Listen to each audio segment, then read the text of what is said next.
di video kali ini saya akan membahas supporting schedule yang terakhir, yaitu kebutuhan biaya investasi dan source of funds atau sumber pembiayaan, dan juga struktur modal serta weighted average cost of capital. Oke, kita mulai dari kebutuhan biaya investasi terlebih dahulu. Jadi kebutuhan biaya investasi ini nanti akan digunakan untuk investasi awal dalam perhitungan NPV gitu ya.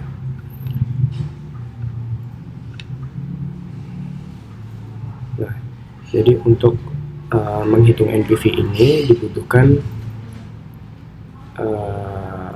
investasi awal gitu ya.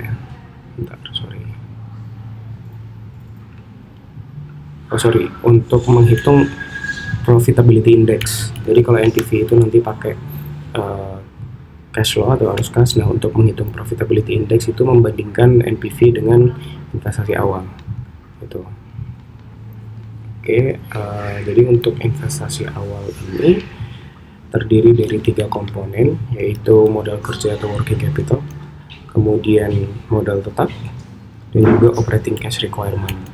Nah, modal kerja ini kita peroleh angkanya dari schedule modal kerja yang sudah kita susun sebelumnya. Nah, di sini kenapa yang digunakan hanya di tahun pertama? Karena kita ingin mencari investasi awal gitu ya. Jadi kita gunakan modal kerja di tahun pertama gitu. Nah, kenapa walaupun investasi awal, dimana seharusnya itu kan di tahun ke-0 sebelum proyek ini beroperasi begitu, tapi angka-angka di dalam schedule modal kerja ini itu muncul di tahun pertama karena modal kerja itu muncul ketika proyek itu sudah beroperasi gitu. Jadi di sini asumsinya adalah kita mengestimasi modal kerja di tahun pertama terlebih dahulu, baru nanti kita masukkan ke dalam total investasi awal atau total kebutuhan investasi gitu. Karena kalau kita menggunakan modal kerja di 2025 itu nggak logis, karena modal kerja itu baru muncul setelah proyek itu beroperasi gitu. Kemudian modal tetap itu kita mereferenskan atau mengaitkan dengan total akuisisi aset tetap. Oke, jadi modal tetap itu adalah modal yang digunakan untuk membeli aset tetap. Oke. Kemudian operating cash requirement.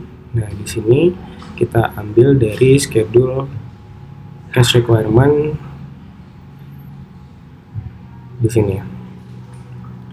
Nah, operating cash requirement ini adalah biaya operasional yang dibutuhkan di bulan pertama. Itu. Angka ini sudah kita peroleh dalam penyusunan schedule sebelumnya ya, di schedule cash requirement dan persentase BPP dan OPEX terhadap pendapatan.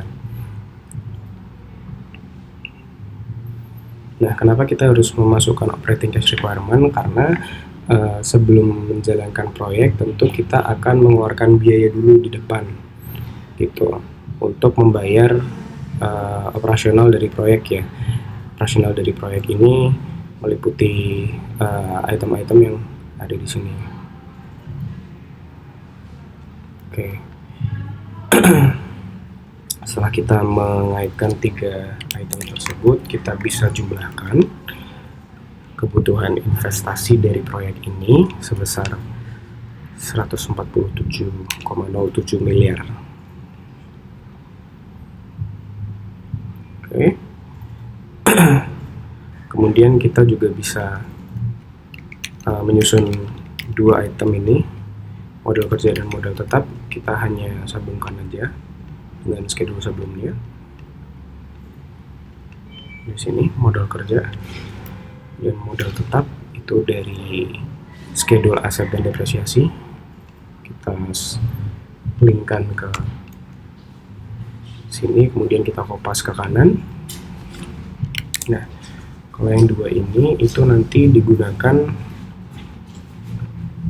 untuk perhitungan pencairan kredit investasi untuk akuisisi aset tetap gitu ya. Oke, sebelum kita masuk ke sumber pembiayaan atau source of funds, kita perlu menyusun terlebih dahulu schedule struktur modal. Jadi di schedule struktur modal ini terdiri dari dua, kredit dan juga equity. Jadi di dalam model keuangan ini, proyek ini diasumsikan menggunakan kredit yang terdiri dari kredit modal kerja dan juga kredit investasi. Dan selain menggunakan kredit, proyek ini juga menggunakan sumber pendanaan dari equity yang terdiri dari modal pribadi dan juga modal investor. Untuk membuat struktur modal, kita mulai dari kredit modal kerja terlebih dahulu. Jadi di sini asumsinya bahwa modal kerja yang digunakan di proyek ini sebesar 10,72 miliar ini itu 100% diperoleh dari bank gitu ya. Jadi 100% dari modal kerja dari proyek ini itu dibiayai oleh bank. Nah, di sini angkanya 100%. Kemudian pembayaran dari kredit modal kerja di proyek ini, jadi pembayaran ke banknya itu juga 100%. Gitu ya. Jadi asumsinya adalah tidak ada cicilan gitu ya, karena biasanya kredit modal kerja yang diberikan oleh bank itu bersifat short term atau jangka pendek, atau dalam hal ini di bawah 1 tahun kredit modal kerjanya gitu. Jadi di sini saya tulis 100% untuk pembayaran modal kerja gitu. Jadi di sini urutannya adalah kita harus tahu dulu pencairan kredit modal kerjanya berapa. Karena modal kerja dari proyek ini di tahun 2026 itu sebesar 10,72 miliar dan 10,7 miliar ini 100% dibiayai oleh bank, maka kita tulis seperti ini. Kemudian pembayarannya dilakukan 100% gitu ya. Jadi total kredit modal kerja di akhir tahun itu 0 gitu, karena seluruh modal kerja itu dibayar 100%, makanya di sini 0. Gimana kalau misalkan 50%? Nah, kalau 50% nanti ada sisanya nih. Sisa ini harus dibayarkan di tahun-tahun selanjutnya gitu. Kemudian tentu yang namanya kredit pasti ada bunganya. Di sini asumsinya bunga dari kredit modal kerja itu sebesar 10% per tahun, sehingga proyek ini harus membayar 1 miliar untuk bunga kredit modal kerjanya. Oke, selanjutnya yaitu kredit investasi. Nah, di sini proyek ini diasumsikan melakukan pencairan kredit investasi sebesar 50% dari modal tetap gitu ya, atau dari akuisisi aset tetap gitu. Jadi di sini ya, modal tetap sebesar 127 miliar atau 127 miliar ini merupakan akuisisi aset tetap yang ada di schedule aset tetap dan depresiasi, kemudian dikalikan dengan pencairan kreditnya. Nah, kemudian termin pembayaran dari kredit investasi ini sebesar 10 tahun, selama 10 tahun terminnya, kemudian bunganya itu 12% per tahun. Kemudian kita bisa hitung anuitasnya menggunakan formula anuitas. Formula anuitas itu yang ini merupakan formula anuitas. Jadi kita geser aja ke kanan, kita copy paste ke kanan. Kemudian kita bikin schedule kredit investasinya. Jadi asumsinya di sini proyek ini mendapatkan atau memperoleh kredit di tahun ke-0, sehingga di sini tahun 2025 itu terjadi pencairan kredit investasi. Sehingga kredit investasinya di akhir 2025 atau di akhir tahun ke-0 sebesar 64 miliar. Kemudian ini kita sambungkan ke sini. Kemudian kita asumsikan bahwa proyek ini hanya melakukan pencairan kredit investasi di tahun ke-0 dan di tahun ke-1 hingga ke-11 itu proyek ini tidak mengajukan pinjaman lagi atau mengajukan kredit investasi lagi ke bank. Sehingga di sini asumsinya pencairan kredit investasinya itu 0. Kemudian pembayaran kredit investasinya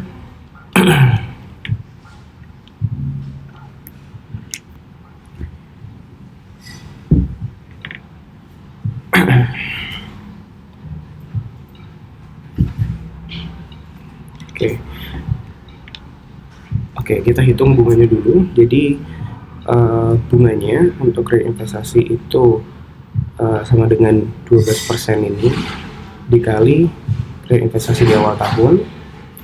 Nah, setelah diperoleh bunganya sekian, kita bisa menghitung berapa pembayaran pokok pinjamannya. Pembayaran pokok pinjaman itu sama dengan anuitas dikurangin pembayaran bunga. Gitu ya.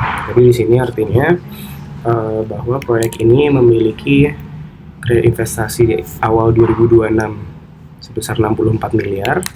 Kemudian proyek ini harus membayar anuitas sebesar 11,33 miliar, yang mana anuitasnya ini terdiri dari pembayaran pokoknya sebesar 3,6 miliar dan pembayaran bunga 7,6 miliar.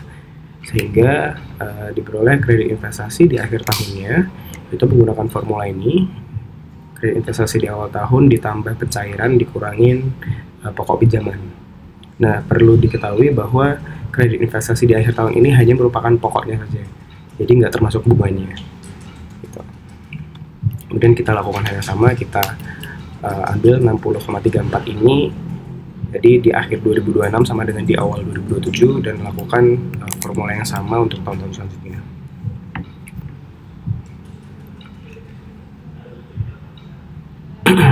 Nah, kemudian untuk formula yang di depan ini,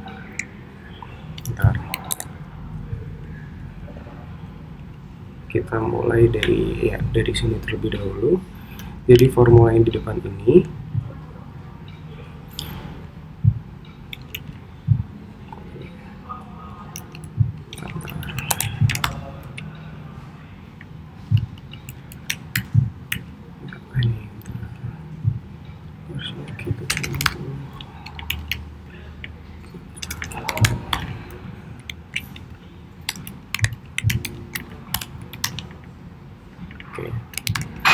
Nah, untuk formula yang di depan ini itu hanya digunakan supaya ketika kita mengubah termin pembayaran ini dari 10 tahun menjadi 5 tahun, menjadi 2 tahun, itu nanti bisa angkanya ini menyesuaikan. Contohnya ketika kita ketika kita ubah terminnya ini jadi 2 tahun, maka di akhir tahun kedua itu kredit investasinya akan sama dengan 0. Karena terminnya 2 tahun. Begitu juga ketika 5 tahun, maka di sini kredit investasi di akhir tahun kelima itu sebesar 0. Jadi pokok pinjaman di akhir termin ini itu sama dengan 0. Karena terminnya hanya 5 tahun, sehingga pada akhir tahun kelima itu proyek ini sudah tidak memiliki pokok pinjaman yang harus dibayarkan. Tapi di model ini kita asumsikan kredit investasinya selama 10 tahun. Sehingga di akhir tahun ke-10 proyek ini sudah tidak memiliki pokok pinjaman yang harus dibayar. Next, kita masuk ke equity atau ekuitas. Di sini kita asumsikan bahwa proyek ini menggunakan model pribadi dan juga model investor. Nah, model pribadi ini kita peroleh dari sini. Jadi setelah kita mengkalkulasi pencairan kredit investasi dari bank, kita masukkan ke sini. Jadi setelah kita dapat 64 miliar ini, kita masukkan ke sini, dan kemudian kita lihat kira-kira dari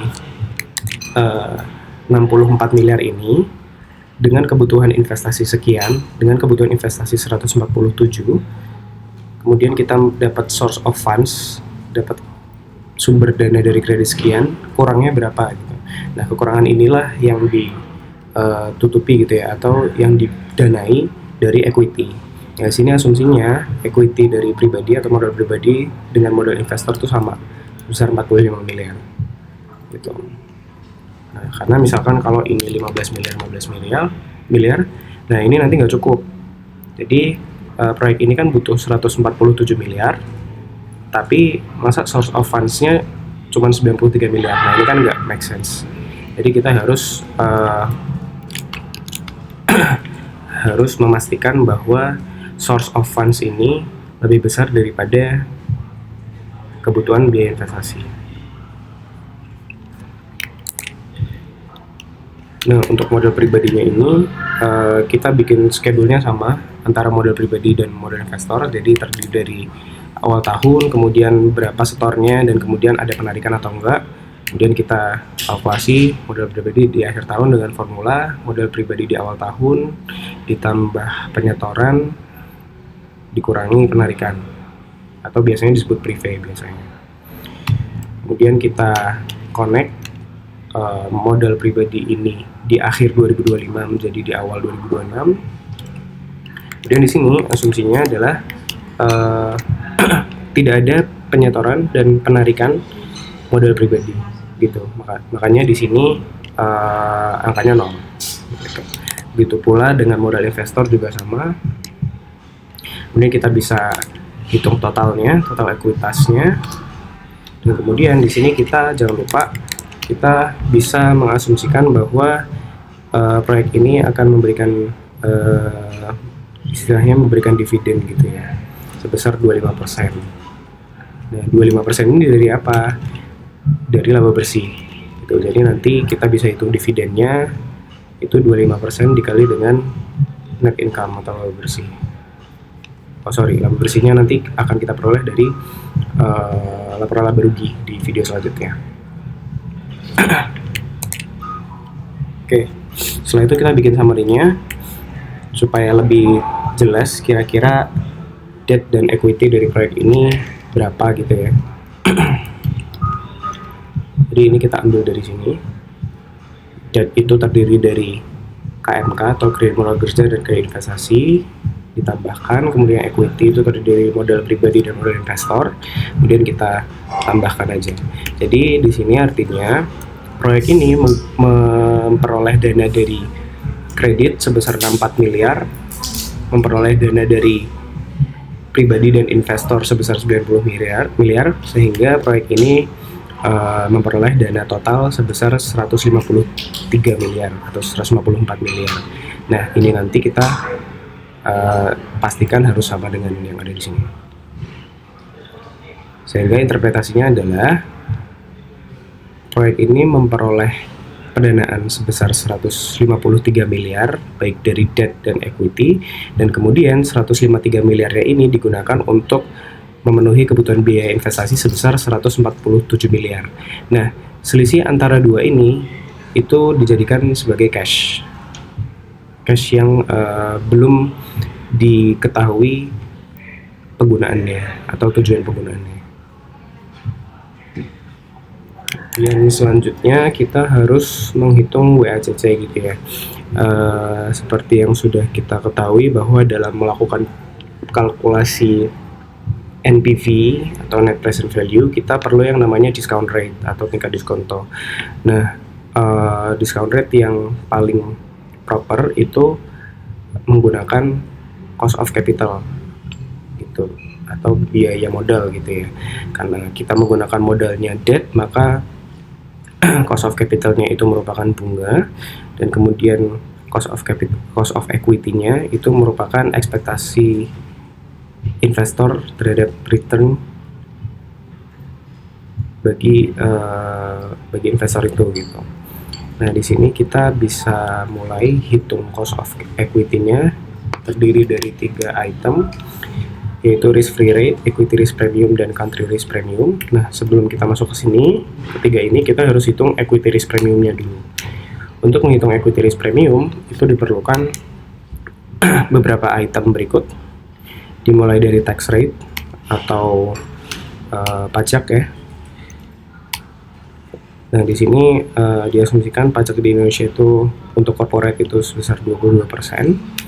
Kemudian kita perlu juga debt to equity ratio dari industri, karena mengingat proyek ini merupakan proyek sawit. Jadi setelah melakukan beberapa riset, saya menemukan untuk debt to equity ratio dari industri sawit sebesar 65%.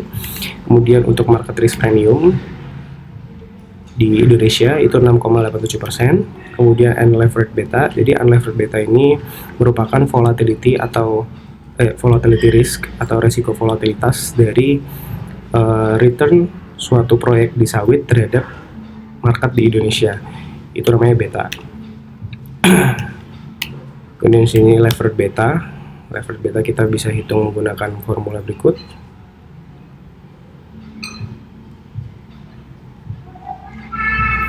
Kemudian untuk equity risk premium kita bisa hitung dengan formula berikut.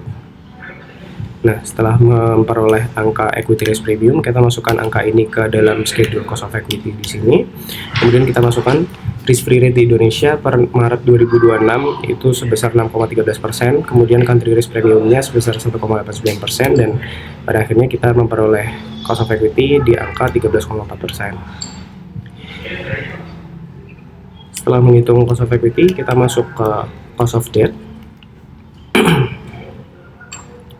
Oke, di sini juga hard code, yang berarti kita harus melakukan riset terlebih dahulu untuk menentukan pre-tax cost of debt ini melalui membaca laporan keuangan dari proyek di industri yang sama, dalam hal ini di industri sawit. Kemudian tax rate-nya kita sambungkan saja dari schedule risk premium ini, kemudian kita hitung after tax cost of debt. Nah, setelah memperoleh cost of equity dan cost of debt, kita masukkan cost of equity dan cost of debt ini ke sini. Setelah itu kita sambungkan juga porsi dari debt dan porsi dari equity dari proyek ini. Porsinya sebesar 41% untuk debt dan 58% untuk equity. Kemudian kita hitung WACC-nya. Oke, 11,08% ini nanti akan digunakan di tingkat diskonto atau discount rate untuk menghitung NPV. Gitu.